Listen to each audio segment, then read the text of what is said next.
যেখানে জ্বলছে দাউ দাউ আগুন তার অনেক নিচে পানি দেবার এই দৃশ্যটি দেখে যে কেউ প্রশ্ন তুলতে পারে ফায়ার সার্ভিস কর্মীদের দক্ষতা নিয়ে। আছেন বসুন্ধরা সিটির এক্সিকিউটিভ বসুন্ধরা সিটি টানা 6 ঘন্টা আগুনে পুড়ে আবারও প্রমাণ করলো ফায়ার ব্রিগেডের অবস্থার খুব একটা পরিবর্তন হয়নি। উন্নত গুণ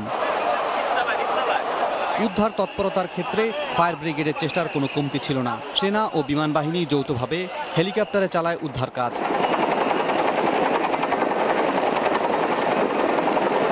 এরপর বসুন্ধরার এই অগ্নিকাণ্ডে আবারও যান এবং মালের ক্ষয়ক্ষতি।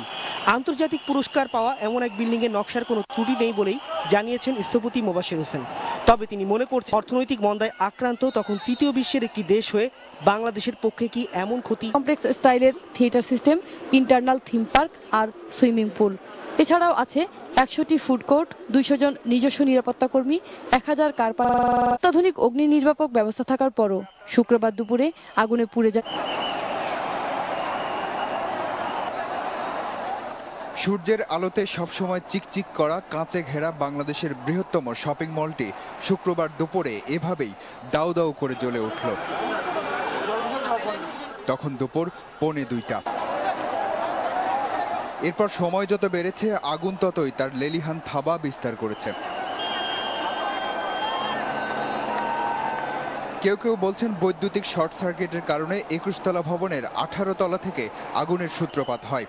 আগুন নিয়ন্ত্রণে আনতে সর্বশক্তি নিয়োগ করে দমকল বাহিনী।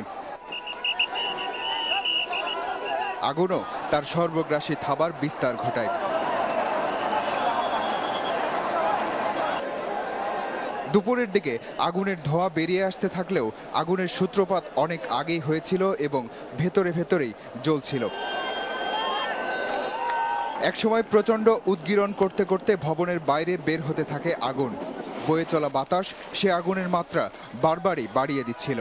সে থাবায় পুড়ছিল ভবনের নতুন নতুন অংশ। প্রচণ্ড উত্তাপে জ্বলন্ত কাঁচগুলো ভেঙে ভেঙে নিচে পড়ছিল।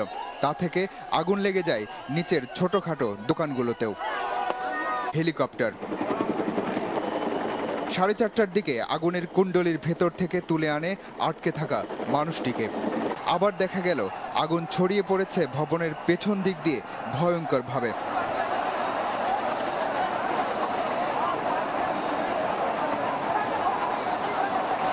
সে আগুন জ্বলতে থাকে রাত 8:30 পর্যন্ত। কয়েক মিনিটের ব্যবধানে আগুনের লেলিহান শিখা ছড়িয়ে পড়ে নিচে ও উপরের ফ্লোরে। আগুনের কুণ্ডলী গ্রাস করতে থাকে একের পর এক ফ্লোর। 2 ঘন্টার মধ্যে আগুন নিচের দিকে 14 তলা পর্যন্ত ছড়িয়ে পড়ে। এই সময় মৃদু বাতাসে আগুন ছড়িয়ে পড়ে দ্রুত।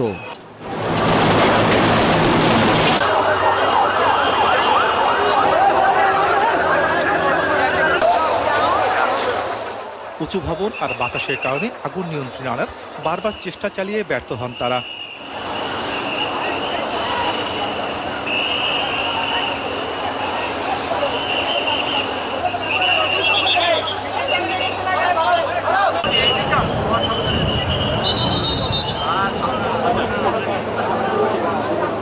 কিভাবে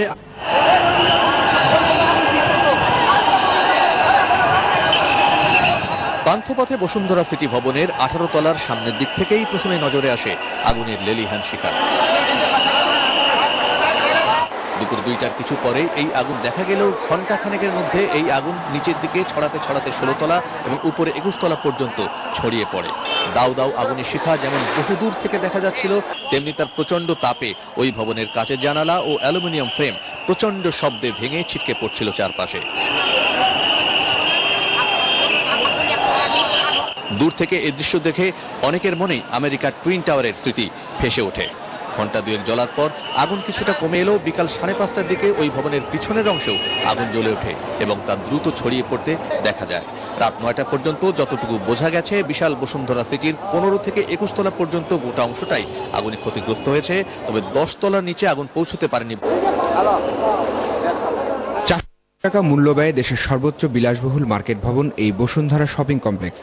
দুপুরে কমপ্লেক্সের 18 তলা থেকে আগুনের সূত্রপাত। এর কিছুক্ষণ পরেই আগুনের লেলিহান শিখা দাউ দাউ করে জ্বলে ওঠে।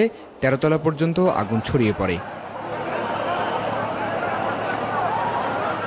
কমপ্লেক্সের সব ফ্লোরেই ছিল বসুন্ধরার মূল অফিস।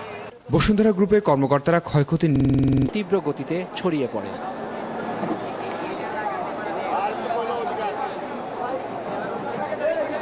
ভবনের কাচের দেয়াল আগুনে পুড়ে কিছুক্ষণ বাদেই নিচে একজন ঊর্ধ্বতন কর্মকর্তা অবসরপ্রাপ্ত মেজর জাহিদুর রহমান সাংবাদিকদের ভেতরের পরিস্থিতি ব্যাখ্যা দেন। আগুন নেভানোর পাশাপাশি ভেতরে আটকে পড়া লোকজনকে উদ্ধার করেন। বসুন্ধরার ছাদ থেকে কয়েকজনকে উদ্ধার করে একটি হেলিকপ্টার। অনেকেই সন্দেহ করছেন এসব কাঠেই প্রথম হয়তো আগুন। সরকারের পক্ষ থেকে আহ্বান জানানো হলেও উৎসুক মানুষকে দূরে সরিয়ে রাখতে আইন শৃঙ্খলা বাহিনীকে প্রচন্ড বেগ পোহাতে হয়। সর্বশেষ এ খবর প্রচারিত হওয়ার সময় আগুন অনেকটা নিয়ন্ত্রণে এলেও ভবনের ভেতরে আগুনের সর্বশেষ কি অবস্থা তা জানা সম্ভব হয়নি।